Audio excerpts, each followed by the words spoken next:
ఈ వీడియోలో ప్రశ్నిస్తున్న వ్యక్తి యొక్క మతోన్మాదాన్ని ఒకసారి మీరు గమనించండి. అక్కడ వారు వితంతులు ఉంటూ ఉన్నారు, లేకపోతే అనాథ మహిళలు ఉంటూ ఉన్నారు. వారిని అక్కడ లేపేసి అదేదో తన సొంత గృహం లాగా మీరు వద్దు ఆపండి, మీరు ఆపాలి. మీరు ఎవరు ఎవరు ఇక్కడ ఇక్కడ ఏం చేస్తున్నారు? వీళ్ళంతా ఎవరు? మిమ్మల్ని అందరినీ వీళ్ళు పట్టుకొచ్చి ఏమన్నా చేస్తున్నారా? మరి ఎందుకు ఇక్కడ ఎందుకు కూర్చున్నారు? ఇక్కడ మరి వాళ్ళ ప్రార్థన ఏంటి? నెత్తిన మీరేం చేస్తున్నారు?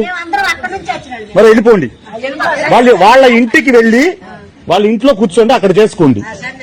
మీరు లేవండి, మీరు లేవండి, ఇక్కడ లేవండి. ఇక్కడ నుంచి మీరు లేవండి, లేకపోతే మీ మీద పోలీస్ కంప్లైంట్ ఇస్తాను. బాబు అక్కడ వారు ఏమైనా దొంగతనం చేస్తున్నారా, వ్యభిచారం చేస్తున్నారా, లేకపోతే ఇంకేదైనా తప్పు చేస్తున్నారా? వారు దేవుడైన యేసుప్రభుని వారు ప్రార్థన చేస్తూ ఉన్నారు. అక్కడ వారు చెప్తూ ఉన్నారు, ఇక్కడ ఎవరు మమ్మల్ని ప్రోపగండా చేయట్లేదండి, మమ్మల్ని ఎవరు బలవంతం చేయట్లేదు, మా ఇష్ట ప్రకారమే మేము వస్తూ ఉన్నాం. అక్కడ ఎవరో ఒక అబ్బాయి తన బర్త్డేని వారితో సెలబ్రేట్ చేసుకోవాలని అక్కడికి వస్తే ఆ వ్యక్తి ఏమంటున్నాడంటే, ఇక్కడ ఎందుకు చేసుకుంటున్నారు, వెళ్ళి మీ చర్చిల్లో చేసుకోవాలంట. ఇలా ప్రతి ఒక్క క్రైస్తవుడు కానీ మన మతాన్ని లేకపోతే మన ఆచారాలను సంప్రదిస్తే మరి మనం కూడా మన గుడుల్లోనే చేసుకోవాల్సిన పరిస్థితి వస్తుంది. కాబట్టి ప్రశ్నించే ముందు ఒకసారి ఆలోచన చేసి మనం ప్రశ్నించాలి. మతోన్మాదంతో కాదు, కానీ ప్రేమతో ఆ విషయాన్ని నువ్వు చూడడానికి ప్రయత్నం చేయి. నీ కళ్ళు తెరుచుకొని వారిని ప్రేమించేవాడిగా నువ్వు ఉంటావని నేను నీకు తెలియజేస్తూ ఉన్నాను.